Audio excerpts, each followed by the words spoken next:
ديدوش مراد un martyr de la révolution algérienne. الشهيد ديدوش مراد شهيد الثورة الجزائرية أو شهيد الوطن.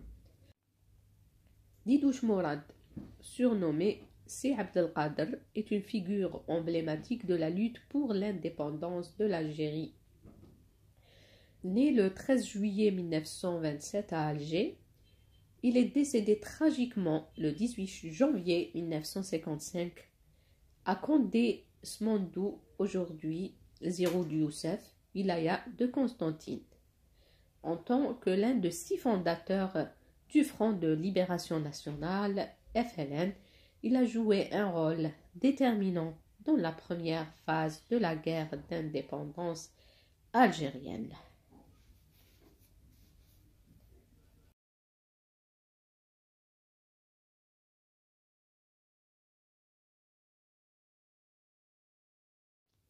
Didouche Morad est issu d'une famille kabyle originaire d'un village dans la wilaya de Tizi Ouzou.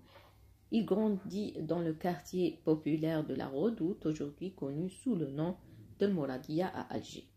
L'éducation, il commence sa scolarité à l'école de Moradia, où il se montre rapidement brillant. Il poursuit son éducation au lycée technique de Ruisseau, où il développe un intérêt marqué pour les questions politiques et sociales. Influencé par le climat de lutte pour les droits des Algériens sous le régime colonial français. Carrière professionnelle et engagement syndical. Après avoir terminé ses études, Didouche Morad trouve un emploi comme cheminot à la gare centrale d'Alger. Ce travail le met en contact avec de nombreux travailleurs et militant, renforçant son engagement politique. En parallèle, il s'implique dans le syndicat CGT, Confédération Générale du Travail, où il devient responsable pour plusieurs quartiers d'Alger. Activité associative. En 1946, en collaboration avec Debih Chérif, il fonde la troupe de scouts LML pour encourager l'engagement des jeunes dans des activités culturelles et sportives. Il participe également à la création de l'équipe sportive USM d'Alger, favorisant l'esprit d'équipe et des valeurs de solidarité parmi les jeunes.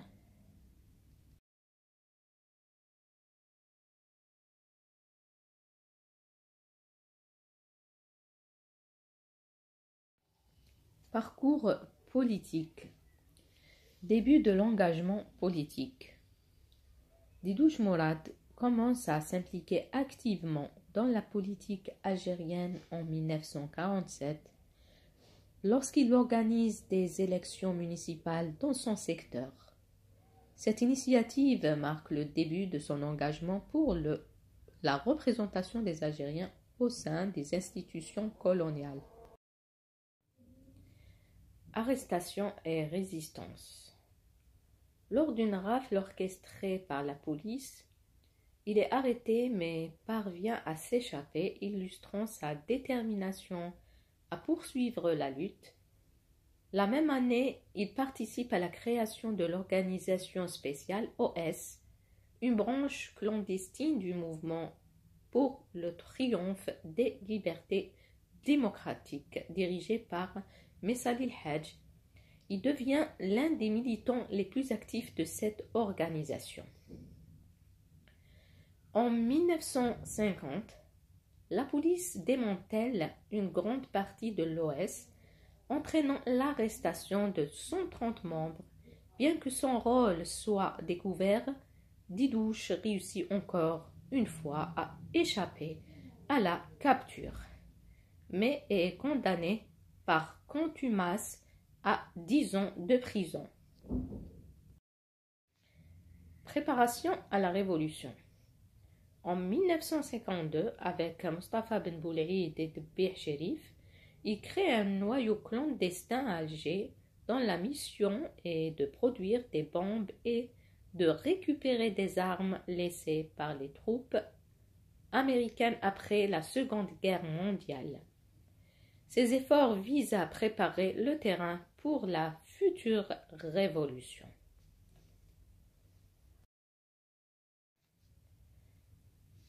Création du CRUA. Après des tensions au sein du mouvement pour le triomphe des libertés démocratiques MTLD, Didouche Morad se rend en France en 1953 où il devient l'adjoint de Mohamed Boudiaf au sein de la Fédération de France du MTLD. Au début de 1954, lui et Ahmed Mahsès élaborent un projet de parti véritablement révolutionnaire. En mars 1954, avec le retour de Mohamed Boudiaf et de Didouche Morad en Algérie, ils établissent des contacts avec d'anciens membres de l'OS, ce qui conduit à la formation du Comité révolutionnaire d'unité et d'action CRUA. Didouche Morad, son rôle au sein du FLN. Lors de la réunion des 22, en juin 1954, qui marque une étape cruciale dans la structuration du FLN, Didouche Morad est désigné comme responsable de la zone 2, constantinois. Cette réunion est déterminante pour la coordination des actions révolutionnaires. Il devient l'un des membres du premier conseil de la Révolution, un groupe composé de 6 leaders qui guidera la lutte pour l'indépendance.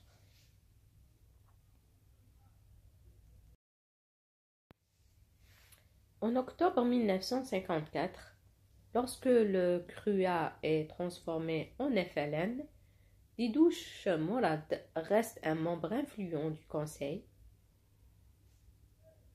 qui est élargi à 9 membres. Il est également l'un des rédacteurs de la déclaration du 1er novembre 1954, diffusée dans tout le pays pour annoncer le début de la guerre d'indépendance, connue sous le nom de Toussaint Rouge. Le 18 janvier 1955, Didouche Morad tombe en martyr lors d'une bataille, donc appelée la bataille du Douar Souadak, près de Constantine, à seulement 27 ans. Il devient le premier chef de zone à tomber au combat. Sa disparition est une perte tragique pour le FLN et pour la cause algérienne. Hommage. En reconnaissance de son sacrifice et de son engagement, plusieurs lieux portent son nom. Une commune anciennement appelée Bizot est un grand boulevard à Alger, autrefois rue Michelet. Son quartier natal a été rebaptisé Mouradia après l'indépendance de l'Algérie. Chaque année, des commémorations rendent hommage à sa mémoire, témoignant de l'impact durable de son engagement dans la lutte pour la liberté et l'indépendance de l'Algérie. Il y a aussi une rue à Constantine, je crois, qui porte son nom.